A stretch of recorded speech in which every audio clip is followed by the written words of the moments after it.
कल के विश्राम में मंथरा का कुचक्र केके के ऊपर लागू हो गया और लागू होकर उसने अपने सौभाग्य को दुर्भाग्य में बदलते हुए और खुद ही कहने लगी, क्या कहने लगी?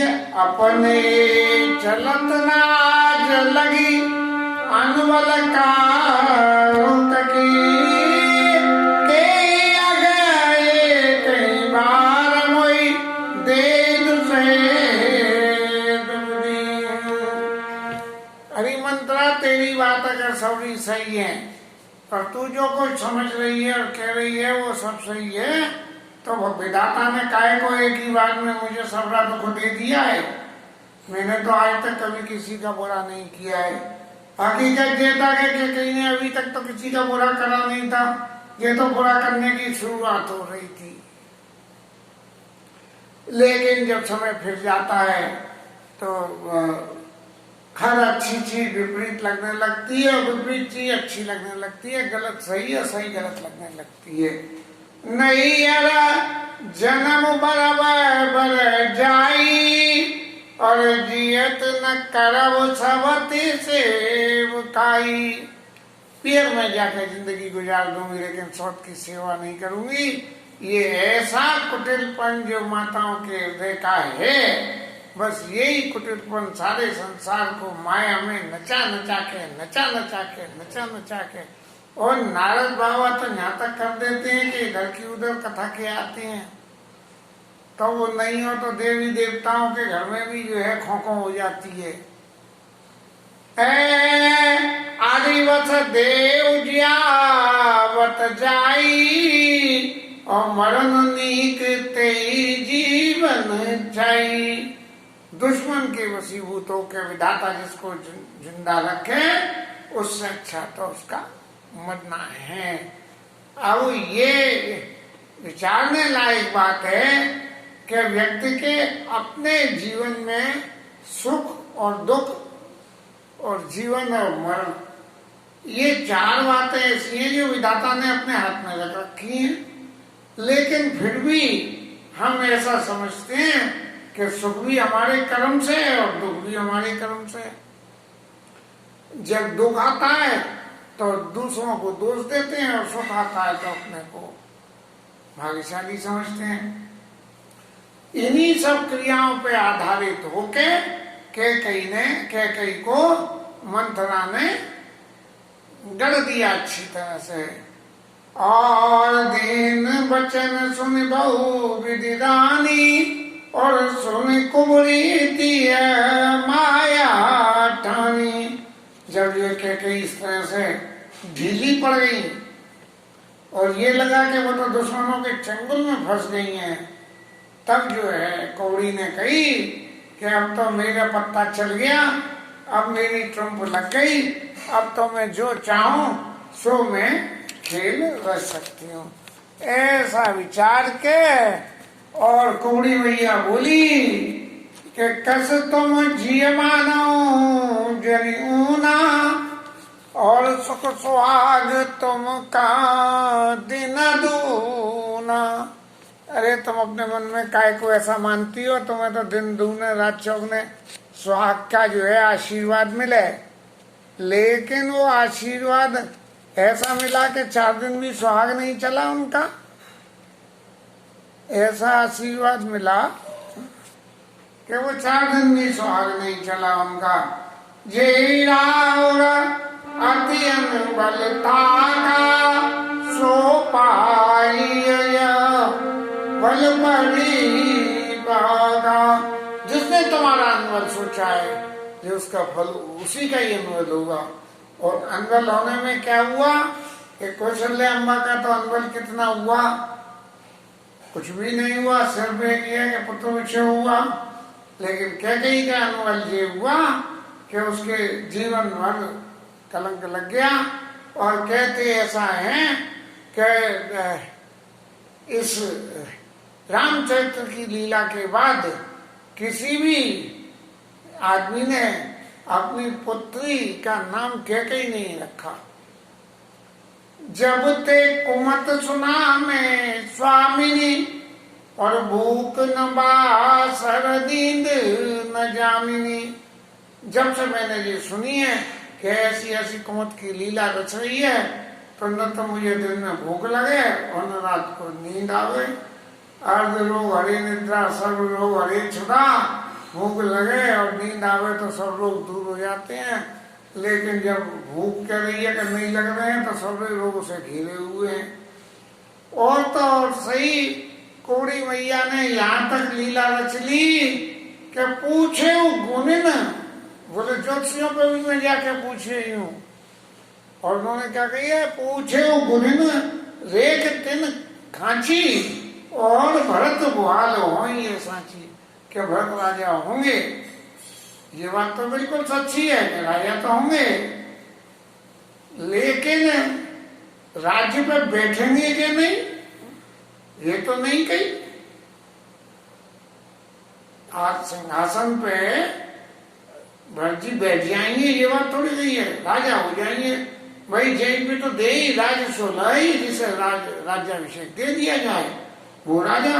अब वो बैठे अपनी जगह किसी दूसरे को बिठावे, तो उन्होंने तो भगवान की पादुकाओं को भरत जी ने बिठा दिया, तो राज्य सुख भरत जी के नाम भी हो गया और राज्य चलाने वाली प्रभु की पादुका हो गई।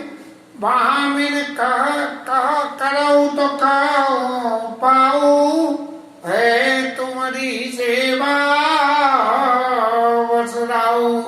अगर तुम कहो तो हे महारानी मैं रास्ता आपको बता सकती हूँ, और मेरे रास्ता से मेरे बस में है कि उपाय है कि जिसकी वजह से आपका तो सुख स्वाद दूना हो जाएगा और अगले का क्या होगा।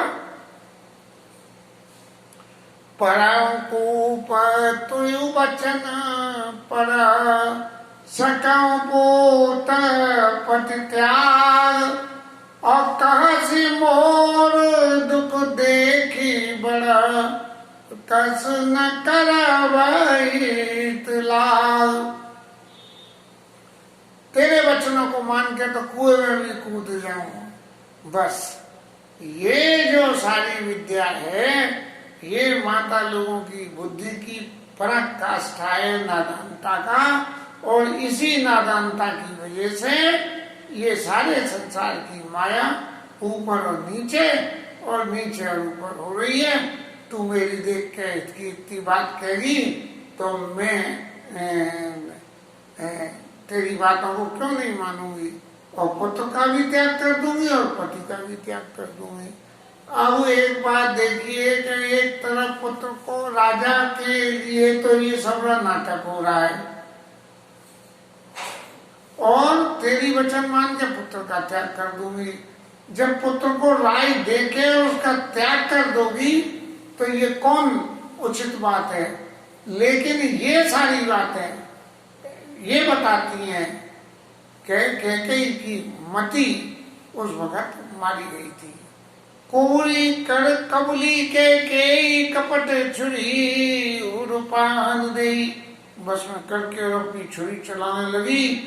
और कैसे कि जैसे बलि चढ़ाने वाले पशु को पता ही नहीं लगे, उसे जो है हरी हरी घास और वो खिलाई जावे तो वो तो समझे कि मेरी दावत हो रही है, लेकिन होता क्या है कि उसकी बलि चढ़ जाती है।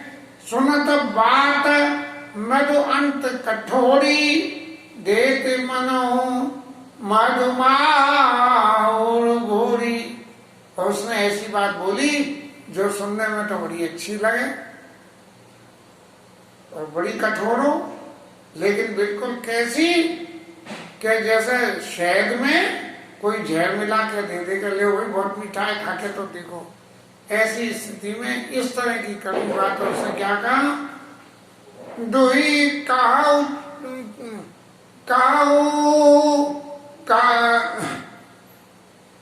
कहाई छेरे सुध आई कि नाई मांगो नहीं कहाई छेरे सुध आई कि नाई, और स्वामी ने कहो कथा मोही पाई कि तुमने एक बार मुझसे कथा कही थी, देवासुर संग्राम में राजा दशरथ देवताओं की तरफ से लड़ रहे थे, तो रथ का पहिया निकल जाने से कई मैया ने उनको बचाया था कि रथ का पहिया निकल जाता तो क्या होता, दुर्घटना होती, जो कुछ भी होता। कहते ये कि कई मैया ने अपनी उंगली फंसा दी, लेकिन उंगली फंसाने से रथ का निकलने वाला पहिया तो रुक नहीं सकता है। और जैसी भावना से जिसने व्याख्या करी हो वो हो जाने, लेकिन मैं निश्चित रूप से ये समझता हूँ कि पहिया जिस वक्त निकलने की स्थिति थी, कहती मैया ने उसको अच्छी राजा दशरथ को बता दिया कि रथ का पहिया निकलने वाला है और आप सावधान हो जाइए। तब राजा ने कहा कि तुमने मेरी जान बचाई है, 2 वरदान मैं आपको देने की कहता हूँ और चाहो तो मांग लो। और फिर आपने जो मुझे बताई थी कि आपने कह दी अभी नहीं, जब होगी तब मैं मांगूंगी वरदान। लेकिन ये बात सत्य है, कोई मांगने वाला जब पीछे के लिए अपनी मांग को टरका दे तो इसका मतलब वो शुभ लक्षण नहीं है।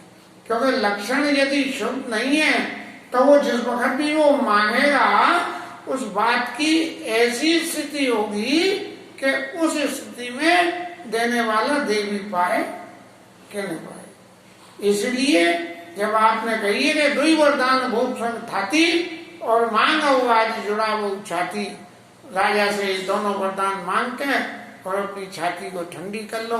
छाती ठंडी नहीं होगी और उसमें तो और उल्टी आग लगेगी।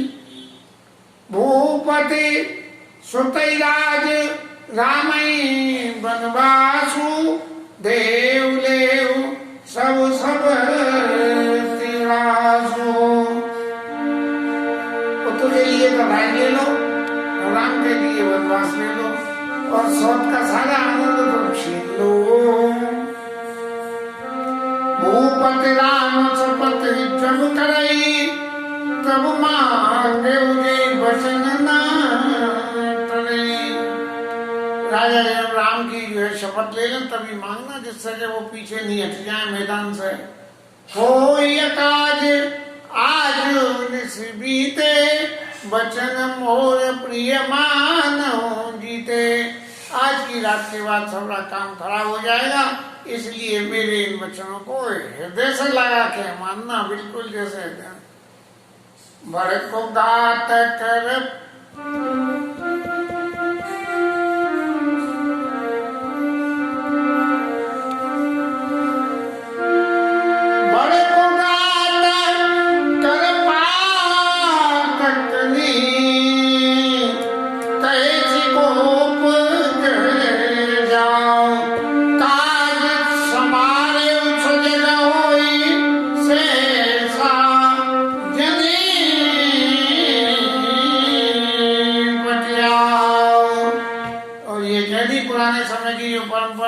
को भवन में चले जाओ, सो जो है और जाके राजा जब आवे तो खूब जो है क्रिया चरित्र का नाटक करना। और ये लीला आजकल भी चालू है। आज नए समाज में भी को भवन नाम की नहीं है, लेकिन चेहरे से ही सब पता लग जाती है कि कौन कोप में है कौन नहीं है।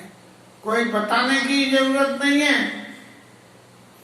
राजा जब शपथ कर ले तब जो है बताना उन्हें कि मुझे ये चाहिए, जिससे कि दोबारा के लिए तो पीछे फजीती नहीं हो जाए। तो राम की यदि शपथ ले ली राजा ने तो फिर राजा अपनी बात से नहीं हट सकते हैं। कुंवरी राम प्राण प्रिय जानी, बार बार बड़ बुद्धि बतानी। उन्होंने कहा तू तो मेरी बहुत प्रिय हो गई, और तेरे समान तो कौन चतुर है। जब विपरीत दिन आते हैं तो वो सारे चतुरता धोई रह जाती है, मूर्ख चतुर लगने लगती है। जैसे वो श्याम सुंदर पंडित ने भाई साहब को बहकाया और जो इंडस्ट्री का हमारी का हाल हुआ वो सामने है। तो ही समय हित न मोर संसारा, भय जात का भय सी अधारा। मेरे को बैठे हुए को जैसे आधार मिल जाए ऐसे मंत्रा तू मेरे से जो विधि पूर्वक मनोरथ काली, करो तो ये चकपूतन जाली। अगर मेरा मनोरथ पूर्ण हो जाए तो तुझे आंखों की पुतली बना दूंगा। ले भाई कौड़ी भैया, तेरे तो बहुत आनंद होंगे, लेकिन मनोरथ तो पूर्ण होने पर विपत्ति बीज वर्षा ऋतु छेड़ी। विपत्ति बीज के समान है और जो कौड़ी मैया जो है वो वर्षा ऋतु के समान है। और भूई भाई कुमति के कई केरी, और के कई की मति धरती के समान है। उसमें कुमति का बीज, उसमें कुमति का तो बीज डला हुआ है। बरस बीज वर्षा ऋतु छेड़ी, वो कई मंथरा वर्षा ऋतु के समान है। और वो मंथरा जो है वो कुमति रूपी बीज को कैकई रूपी धरती में करके और विपत्ति का पेड़ खड़ा कर देगी। पाई कपट जल अंकुर जामा, और ये कपट रूपी जल जैसे ही मिला सोई पेड़ में से अंकुर फूट गया और पौधा जो है इसको चाल का पौधा खड़ा हो गया। कोप समाज साज सब सोई, राज करल निज कुमति होई। सारा जो है कोप समाज जोड़ के और ऐसी स्थिति कर ली कि राज्य करते हुए, राज्य में रहते हुए भी ऐसी कुमति से अपने पैरों में कुल्हाड़ी मार ली। राहुल नगर कुलाल होई, यह कुचाल को जान न कोई। जो कुचाल हो रही है अयोध्या में, कोई इस बात को नहीं जानता है। प्रमोदित पूरा नर नारी सभा, सजई सुमंगल चार। एक प्रभु सही एक निर्गमयी, वीर भूप दरबार। पूर्वासी लोग तो सब खूब आनंद मना रहे हैं। कोई राजभवन में अंदर जाता है, कोई बाहर आता है, लेकिन किसी को कुछ भी खबर नहीं है कि ये सभी क्या लीला हो रही है।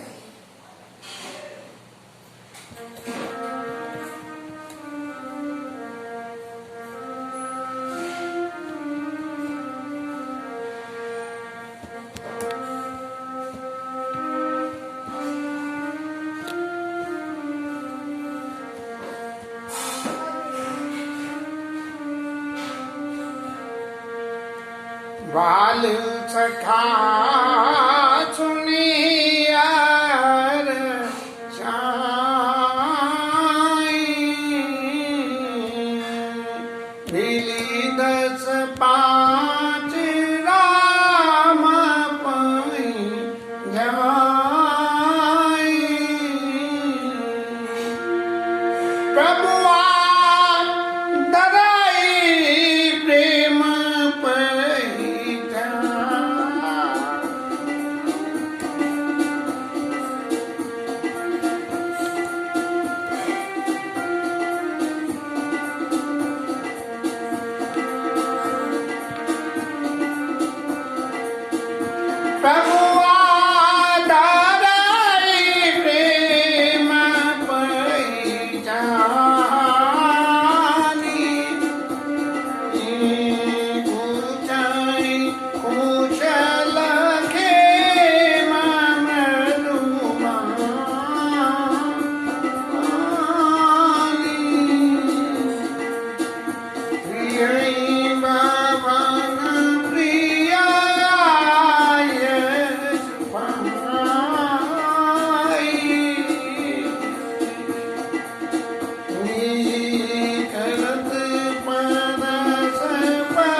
ताता ईश दे।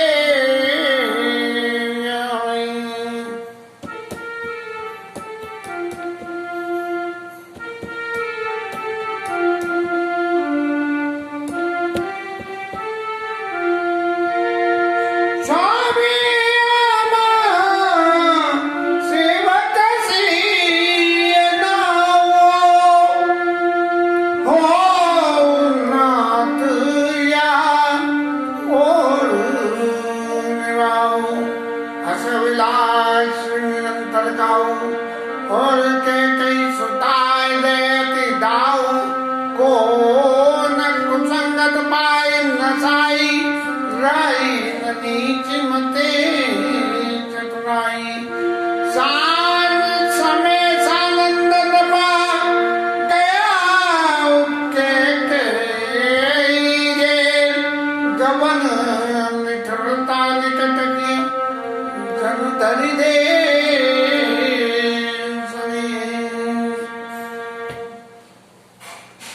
भगवान राम के जिनको मित्र कहना चाहिए या प्रवासियों के बालक या जो गुरु आश्रम में महाराज राम जी के संग में गए, वो सब लोग मिलकर और राम जी के पास जाते हैं और जाके उनसे राम राम श्याम श्याम जो भी करनी होती है वो करते हैं और भगवान राम उनसे कुशल क्षेम पूछते हैं कि भैया तुम सब लोग सही तो हो, अच्छे तो हो। जिस व्यक्ति का जैसा राम जी के प्रति प्रेम है उस प्रेम के हिसाब से उस हिसाब से उनसे पूछते हैं और फिर भगवान राम की आज्ञा मान के और अपने अपने घर को जाते हैं। लेकिन रास्ते में भगवान राम का जो शील स्नेह है उसकी बातें करते हुए जा रहे हैं। घर में कोई भी व्यक्ति पधारे तो उसका मान करे, उसके मान में ऐसी बातें करे कि जिससे सामने वाले को ये न लगे कि हम इसके घर में गए हैं तो ये हमारे इसके ऊपर वजन हो गया या इसे अच्छा नहीं लगा। भले ही सामने वाले को अच्छा नहीं लग रहा हो लेकिन फिर भी आने वाले के समक्ष ये प्रकट नहीं करे। और यदि उसको ये कहना भी है तो ये बात कही जा सकती है कि भैया भविष्य में कभी आओ तो जरा फोन करके पूछ लेना कि मैं आ जाऊं क्या, तो सुविधा होगी जैसी मैं बता दूंगा।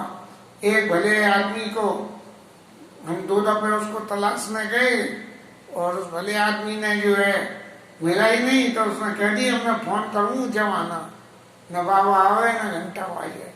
जय राम जी की। को रघुबीर सरिस संसारा शील स्नेह निवारनियारा जय जय जोनि कर्म बस भ्रमई ताता ईश दे वही। बस जहाँ जहाँ हमें तो भगवान जन्म दें और वो ये करें कि हम सेवकों और राम जी हमारे स्वामियों और इस नाते का निर्वाह होता रहे।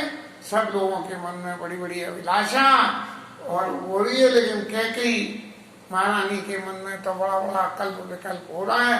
नीच के संग में मिलने से व्यक्ति का अपना चरित्र खत्म होकर उस नीच का चरित्र आ जाता है। क्योंकि अच्छी बातें तो बड़ी मुश्किल से जीवन में आती हैं, लेकिन बुरी बातें तो सिर्फ कान से जरा सा सुन लो या आंखों से जरा सा देख लो सो ही आ जाती है। उनको बुलाने के लिए प्रयास नहीं करना पड़ता है। जैसे कीचड़ में पाम रख दो तो कीचड़ में पाम रख के निकालना पड़ता है, रखने के बाद घुसाना नहीं पड़ता है। गीली मिट्टी है उसमें पांव घुसाना पड़ेगा, लेकिन कीचड़ में तो पांव अपने आप ही फंसा चला जाता है। ऐसे ही जो नीच व्यक्ति का मत है वो कीचड़ के समान है। इसलिए नीच व्यक्ति के मत से और है ना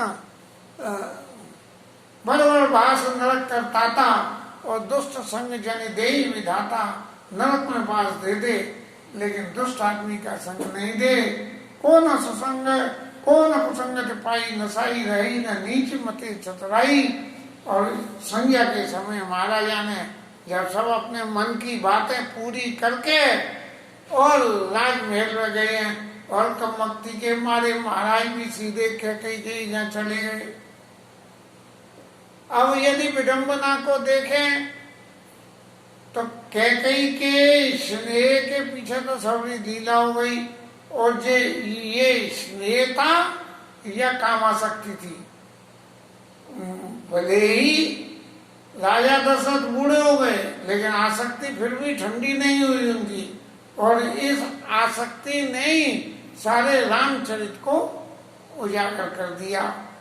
इन परिस्थितियों में जो कुछ होना था वो तो हुआ, देवताओं का हित हो गया, लेकिन फिर भी आगे की लीला में बहुत कुछ ऐसा है कि जिसकी व्याख्या करने में कहीं न कहीं चित्त में संकोच आवेगा। इसलिए घुमा फिरा के ही बात को कह के और कल की कथा करेंगे।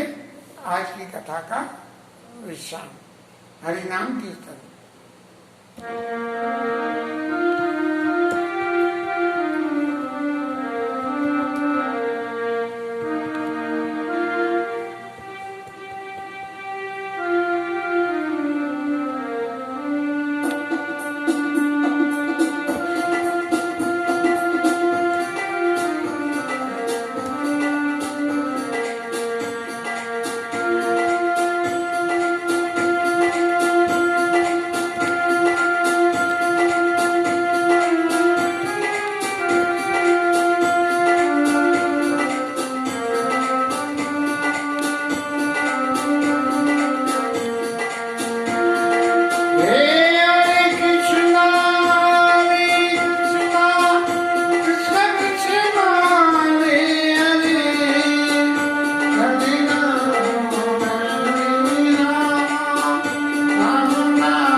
रामचंद्र महाराज की जय, पवन सुत हनुमान की जय, उमापति महादेव